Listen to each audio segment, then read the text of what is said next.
السلام عليكم، مرحبا بكم اليوم في مطبخي الصغير. اليوم راح نشارك معاكم أنجح وأسهل طريقة لتحضير خبز التورتيلا في البيت، يجي طري خفيف وما يتكسرش ويهنيكم من الشريان تاع برا. تابعوا معايا الفيديو للأخير باش تشوفوا كامل أسرار النجاح فيه. بسم الله على بركة الله. نبداو في المقادير. عندي هنايا كاس ماء دافي، مغرفة خل، مغرفة زيت، مغرفة ملح، مغرفة خميرة مطلوع، مغرفة سكر، ونخلط كلش مع بعضهم. ونزيدو هنايا فرينة، عندي 2.5 كيس تاع فرينة. ندير زوج الاولين على دفعة واحدة، ومن بعد النص الاخر نديرو بشويه. هنا نبدا نلم في العجينه. هنا دوك نزيد بشويه الفرينه هذيك ونلم فيها. هنا على حسب النوعيه تاع الفرينه اللي رايحين تستعملوها. انا دات لي 2.5 كيس. شوفوا القوام اللي نتحصل عليه. هنايا نجيبو صينيه ونكوروهم كرايات.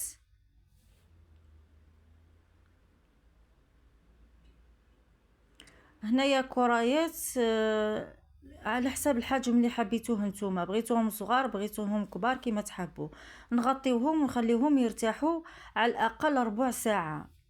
هنايا بعد ما ارتاحوا نجيو نكسلوهم. لازم يجيو رقاق خلاص، نكسلهم حتى نرقوهم مليح.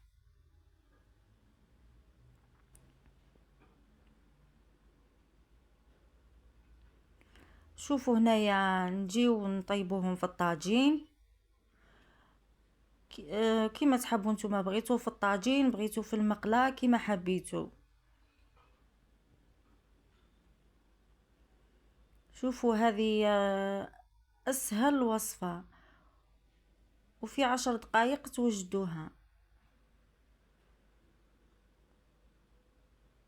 نزيد معكم الثانيه.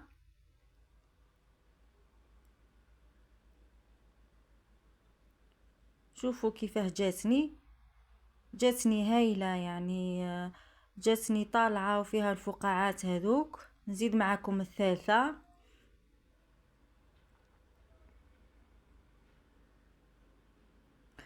هذه هي النتيجه، خبز تورتيلا طري كيما القطن، وتقدري تستعمليه في قاع المملحات تاعك. اذا عجبتكم الوصفه تاع اليوم ما تبخلوش عليا بجام للفيديو. خلولي رايكم في التعليقات.